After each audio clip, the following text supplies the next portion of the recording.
Welcome to Democracy Now!, democracynow.org, The Quarantine Report. I'm Amy Goodman. The official coronavirus death toll worldwide has topped 250,000, with over 3.6 million confirmed cases. The official U.S. death toll is expected to top 70,000 today, but that's widely believed to be an undercount. A pair of studies predict the COVID-19 outbreak is set to become far deadlier in the United States.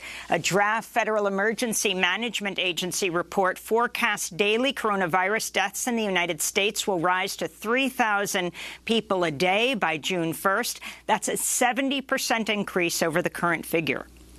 Separately, the Institute for Health Metrics and Evaluation at the University of Washington estimates the U.S. death toll will reach around 135,000 by August in the United States, more than double the Institute's previous forecast.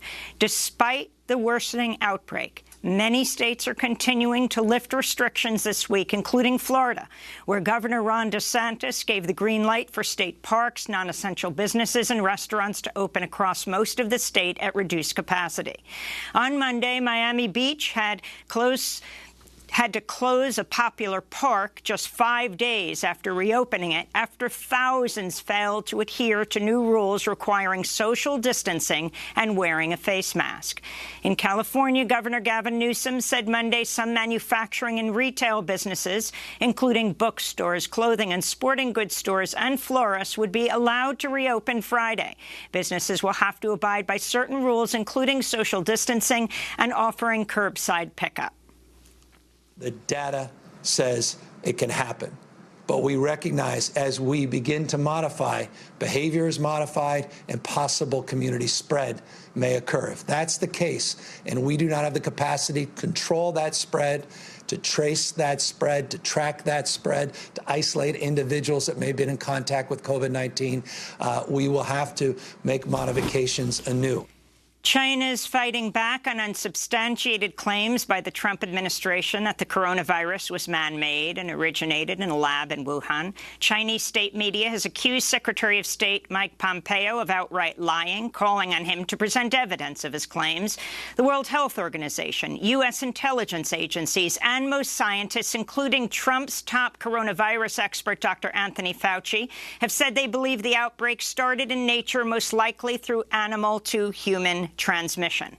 Reports emerged Monday that further intelligence shared with the Five Eyes Alliance, that's the U.S., Britain, Canada, Australia, and New Zealand, indicates it's highly unlikely COVID-19 started inside a laboratory.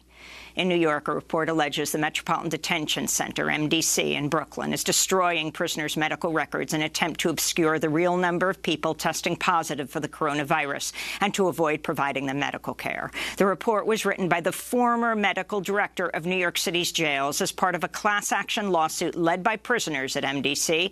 This comes as attorneys with the Federal Defenders of New York say MDC staff are blocking quarantined prisoners from speaking to their lawyers during the COVID-19 lockdown.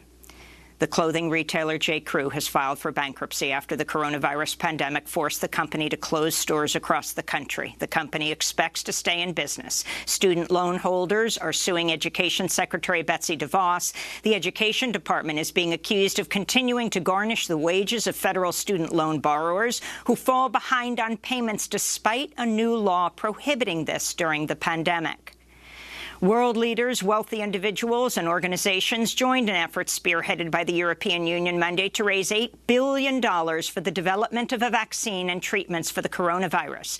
The European Union and Norway each pledged $1 billion. Canada pledged $850 million.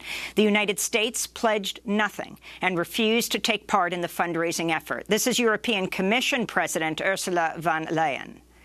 At a time when we are sitting further apart than usual, the world has shown it is standing closer together than ever before. And in the space of just a few hours, we have collectively pledged $7.4 4 billion euros for vaccines, diagnostics and treatments. And all this money will help kickstart unprecedented global cooperation. That's European Commission President Ursula von der Leyen. The United Nations said the success of the initiative would be measured by the equal distribution of any treatment. In Russia, questions abound after 3 healthcare workers have mysteriously fallen from hospital windows over the past 2 weeks. 2 of them have died while one is hospitalized. The hospitalized doctor previously posted video on social media calling out the lack of medical equipment and the fact that he had to keep working despite testing positive for COVID-19. Russian authorities said they're investigating all 3 cases. Coronavirus cases continue to surge in Russia, with over 155,000 confirmed infections and over a reported 1,400 deaths. In Britain, the Office of National Statistics said the nation's death toll has topped 32,000 to become the highest in Europe and second only in the world to the United States, according to that figure. Meanwhile, a French hospital says they treated a COVID-19 patient as early as December, a month before the government confirmed its first cases. Venezuela has announced it's detained 2 former U.S. Special Forces soldiers who took part in a failed armed incursion aimed at toppling the Venezuelan government.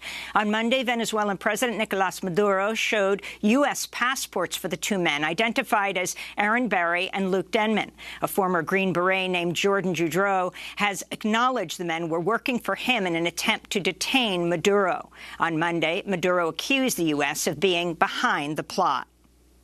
Mike Pompeo was betting on this attack and believed that this attack would end the revolution, end the Constitution, overthrow the government, and kill me.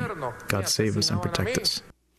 In Colombia, an investigative report alleges Colombian military intelligence officials carried out a massive surveillance operation targeting over 130 people, including politicians, union leaders, and more than 24 Colombian and international journalists, including reporters working at the New York Times and the Wall Street Journal. The military reportedly has a database with personal data, including home addresses, phone numbers, and information on family members and colleagues. Press freedom groups are demanding right-wing Colombian President Iván Duque investigate the allegations. Reuters reports the Colombian Defense Ministry on Friday announced the ouster of 11 unnamed military officials and the resignation of a military general linked to the scandal. Sudan has outlawed female genital mutilation. The UN estimates nearly 9 out of 10 women and girls in Sudan have undergone the practice. A recent report estimates female genital mutilation is being regularly practiced in over 90 countries. Women's and children's rights advocates celebrated the move, but warned much work would need to be done to ensure the law is properly implemented. Back in the United States, the Secretary of the U.S. Senate rejected a request from Joe Biden to search for and release any possible records of a complaint by Tara Reade following an alleged sexual assault in 1993. Reade recently publicly accused Joe Biden of the assault, which she says happened when she worked in then-Senator Biden's office. Biden has denied the allegation. Reade said she made complaints about Biden's inappropriate behavior but did not bring up the sexual assault. Reporters have called for Biden's senatorial records at the University of Delaware to be searched, but Biden has refused to make such a request, and the papers are sealed to the public.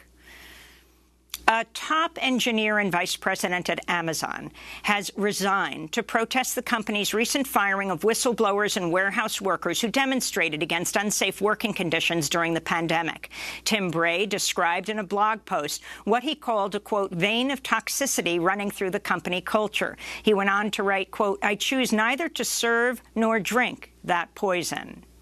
In Washington state, King County reached a $2.25 million settlement and apologized Monday for the fatal shooting of a black teenage boy by sheriff's deputies in 2017. My Chance Dunlop Gittins was 17 years old when he was killed during a failed sting operation that falsely targeted one of his friends.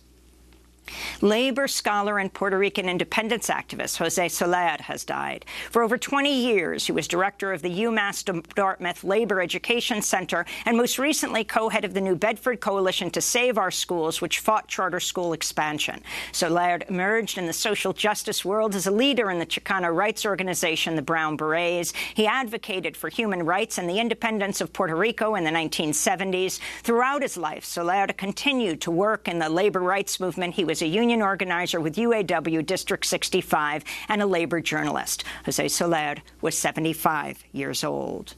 And the 2020 Pulitzer winners were announced on Monday. Among the recipients, Nicole Hannah-Jones of the New York Times for her essay as part of the 1619 Project, which re-examines the legacy of slavery. Staff of the Baltimore Sun won for local reporting, and the Anchorage Daily News was awarded the Public Service Prize for its series with ProPublica about law enforcement and sexual crimes in Alaska. Brian Rosenthal won for his New York Times expose of the New York's taxi industry crisis and the predatory lending that led to it. Yale professor Greg Grandin won the Pulitzer for nonfiction for his book The End of the Myth, From the Frontier to the Border Wall in the Mind of America.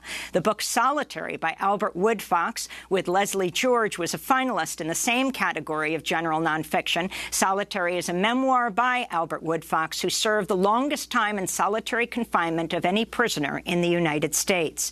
Ear Hustle, a podcast out of San Quentin State Prison, was a finalist for the first Pulitzer Prize in audio. And Ida B. Wells received a posthumous special citation for, quote, her outstanding and courageous reporting on the horrific and vicious violence against African Americans during the era of lynching. You can see our interviews with many of the winners and finalists of this year's Pulitzer Prize, including Greg Grandin, Albert Woodfox, and Brian Rosenthal at democracynow.org. And those are some of the headlines. This is Democracy Now!, democracynow.org, the Quarantine Report. I'm Amy Goodman here in the epicenter of the pandemic in New York City. My co-host Juan Gonzalez is in New Jersey, where he joins us from his home in New Brunswick to help stop community spread. Hi, Juan. Hi, Amy, and welcome to all of our listeners and viewers across the country and around the world.